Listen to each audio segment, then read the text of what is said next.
and welcome to Winner's Corner.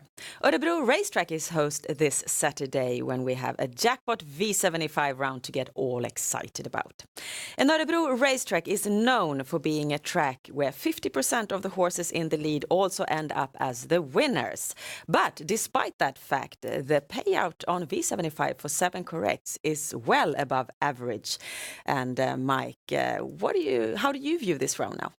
Well, it's a pretty open round. There are a couple of strong favorites, though. But as you said, you usually get high payouts at Örebro, especially if it's raining, because the track condition tends to deteriorate very quickly if there's water on it. So pay close attention to the weather forecast this week.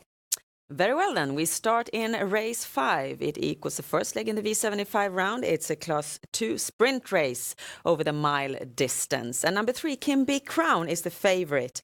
But I know that you want to talk about number 9, Let's Go Ernie. Right now a very big outsider, Mike. How come that this is the horse for you here? Well, this is the kind of bet I like. The horse is going to be completely overlooked this week. After debuting on the V75 last time, went off at 96 for 10 on the against tougher opposition than this. Raced pretty good. Got a relatively rough trip, but fought all the way to the wire, and I like what I saw. The horse came with good results from lower class races earlier than that, and has an interesting post now as well, all the way on the inside in the second row behind the gate here. So I don't see why the horse is so completely overlooked after being sort of talk of the town last time it was on the V75. I really like that. So it's also a very open race here. I think Kimby Crown risks getting parked on the outside, and in that case, that really opens the race up. And I think we could very well see an upset in this race. So I see good value in going for a Quinella with Let's Go Ernie against all the other horses. A very big Quinella bet suggestion there from you, Mike, but it sounds promising. So let's go Ernie, horse number 9 in race 5 against all other horses. And now we move on to the next race, race 6, V75-2. And this is a big field of mares over full distance. Björn Goop trains and drives the clear favorite number 1, Valletta. Are they the one that are going to get the lead here? I think so. Possibly challenged by the other stablemate, Easy Creation, but I don't think they'll battle it out too much. I think Björn Goop will take the lead with Valletta. An interesting horse here starts all the way on the outside with a circular start. Number 9, Kyrkeby's Rut. And with only 3 horses on the front here, I think that she could very well get a good start and find a good racing position way up in the field early on. And this is not a bad horse. She's got a silly name and doesn't look like a superstar, but she can really race well. Second to last time she won there in 14 flat, and that was a good result. And if just Claes Sjöström manages to find the starting line at exactly the right time, he'll get a flying start here and a good racing position, and I think she could be very dangerous to overlook in this quite open race. A showbet suggestion here in race 6 on number 9, Kyrkeby's Rut. We make a jump to race 9, V75-5. It's the bronze division, sprint distance 1609 meters, and number 9, Lascari, has taken 3 victories from the lead, Mike, but he won't get the lead here from the second row behind the gate. But you're convinced he'll win anyway? Yeah, he hasn't really gotten the lead for free in the previous races. Kontio has driven to the lead. I think he'll do the same this time. He's got a good starting position on the inside here, and I think he'll get through pretty nicely and then just head forward. For me, this horse stands out in a class on his own. He's up against some really, really good horses, but I think this is a future superstar. He's heading straight up for the gold division and for the elite. And over the sprint distance, they're not holding him back. They're just going to go all the way. And I think we could very well see a pace under 10 here if Lascari is in form and the track is good. So here we just have to remember digit 9, race 9 and horse number 9. In races 10 and 11, we have the daily double. And DD1 is a silver division race over the long distance, 2,609 meters. And number 5, Sobel Conway, has 2 straight wins, bears the weight of being the favorite, Mike. But is a horse you discard in favor of number 7, Empty Joinville? Please explain this. Well, personally, I think Empty Joinville is a much better horse. I think he's strong enough to take down Sobel Conway from the outside over this long distance. So much better for value on Empty Joinville. He's a little bit overlooked due to the poor post here, but I think Kontio will figure this out. So Kontio once again. In DD2, we have an open class 1 race over 2,100 meters. And how have you been analyzing this race? Well, this is pretty uneven. I think number one would have a good chance if only he could take the lead, but I don't see that happening. Instead, I'm going to go for what I think is the best horse, number 12, Global Unprotected.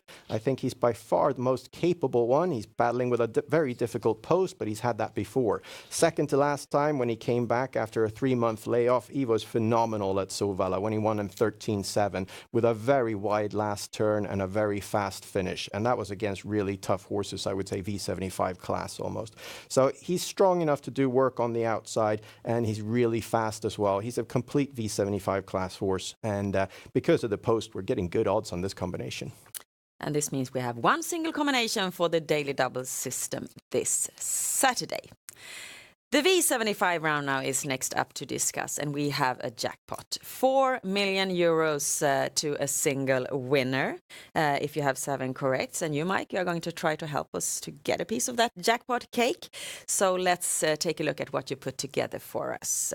We've already talked about the first, second, fifth, sixth, and seventh legs, which means that we've already talked about two of the bankers that you have here. Number 9, Lascari in the fifth leg, and number 7, MT Joinville in V75-6. Is there anything else you want to add about what you previously said about the first, second, or seventh leg? Well, as I said, the 7th leg is a bit uneven. I mentioned 2 out of 3 horses. The third one I have there is Hungarian Hot Wax, who also is very low on the percentages. Quite surprising after that strong win second to last time on the V75.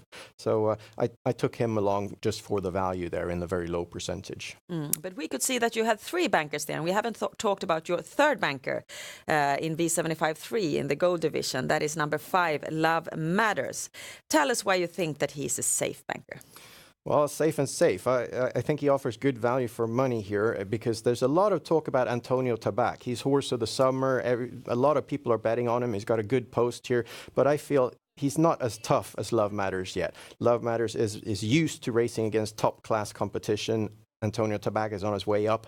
Then there's also Nadal Broline, where Rayo Liljendahl sounds very optimistic, and a lot of people are betting on him after that very strong finish last time. So it seems that it's going to be pretty even betting between those 3 horses. So I'm deciding to take a stand, and I'm going to go for Love Matters. I think he's got a good chance to take the lead, and Daniel Rydén's horses are racing phenomenally at the moment. So I don't see any of these horses beating Love Matters from the outside, at least. One race left to talk about then, and that is the 4th leg. This is the baby race. It's the biggest race of the year for our 2-year-old horses. Svampen it's called, and it goes off over the mile distance. 50,000 euros to the winner, Mike. And historically, the favorite, do they normally win this race or not? I haven't checked that out, but my feeling is that they usually win it. I'm not sure. And here we have a huge favorite in number 2, Belker. Yeah, Belker is the one that's impressed the most. He's got a fantastic trainer in Sten Jansson. He's great with young horses, and Belker is definitely the one to beat. And I'm a bit worried. I marked a lot of horses in this race. He's traveling far. He comes from an island outside of Sweden, and it's a long travel for a 2-year-old. He's done that before. He's been up to Bergsåker and to Örebro, but still, it's always a little bit worrying. Since he's such a big favorite, he's a 2-year-old. He's just a baby. He can go off stride any minute, really. So that's why I marked several horses. But Belker is the one to beat.